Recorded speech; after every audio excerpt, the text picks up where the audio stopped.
There are a variety of death-defying tourist destinations scattered around the world, so no matter how you'd like to stare death in the face, you've got a choice.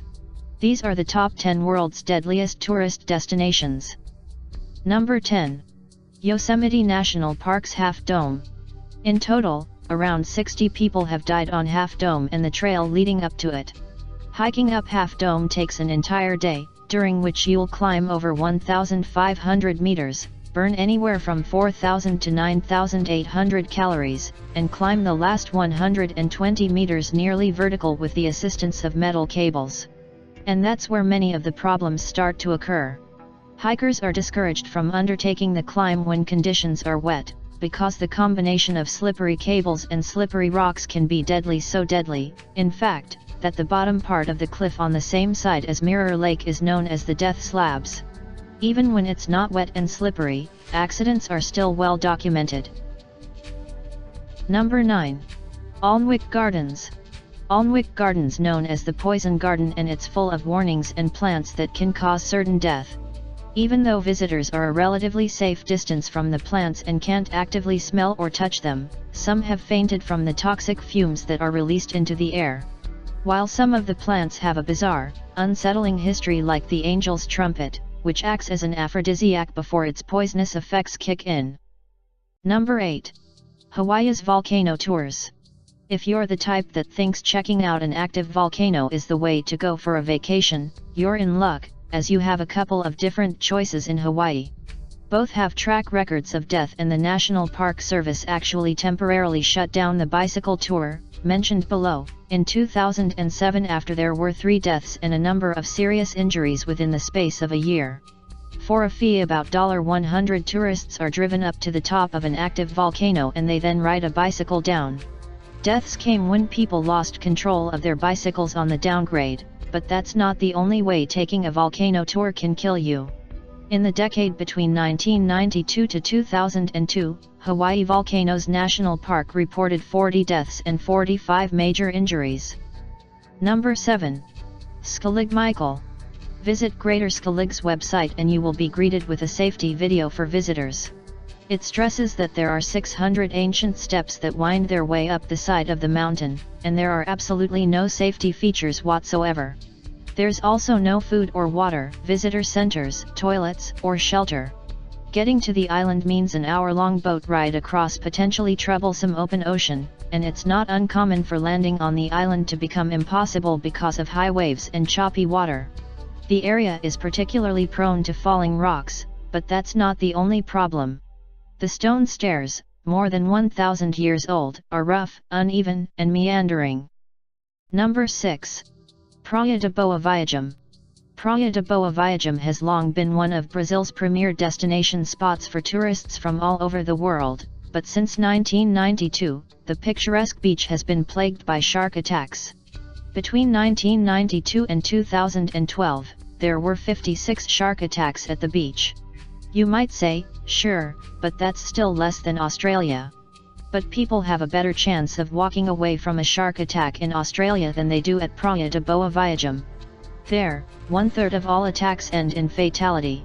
The sharks in question are bull sharks, problematic because they tend to like the shallow, coastal waters that they end up sharing with swimmers and surfers, and they're not really the ones at fault. Number 5. The Colorado River System. Whitewater rafting can be fun for the whole family, but the Colorado River system has been plagued with accidents, injuries, and fatalities. In 2014, part of the problem has been due in large part to an increase in the melting snowpack from higher up in Colorado's mountain ranges. Heavy rains can potentially add to the problem, but according to the Colorado Parks and Wildlife Department, it's the huge increase in melting snows that's pushing them to issue high water advisories for areas throughout the river system. Alcohol figures heavily into many accidents on the rivers, and with their Class V rapids, faster than usual currents, and high running waters, it all adds up to making 2014 one of the deadliest years ever on the river system.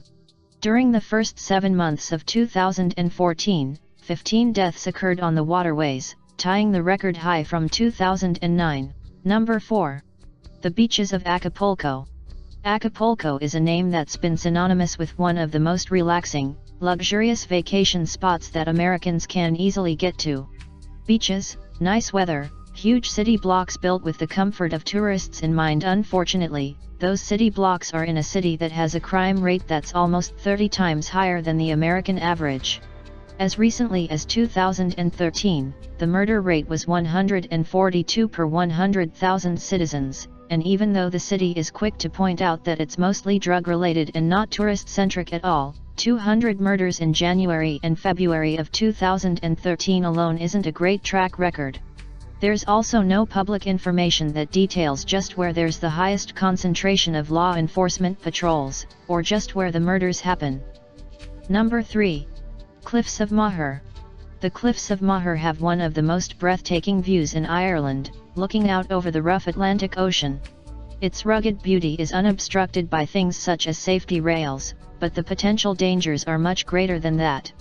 Not far from the parking lot is the Cliffs of Moher Visitor Center, with their paved walkways, regular stone steps, and waist-high stone walls covered with signs warning people to stay off the walls. But the walking trail extends out along the top of the cliffs, where it becomes something much more deadly. High, unpredictable winds, relentless and equally unpredictable rains coupled with steep sections of the path, loose gravel, and smooth stone mean that it's not your normal walk in the park. Number 2. El Caminito del Rey.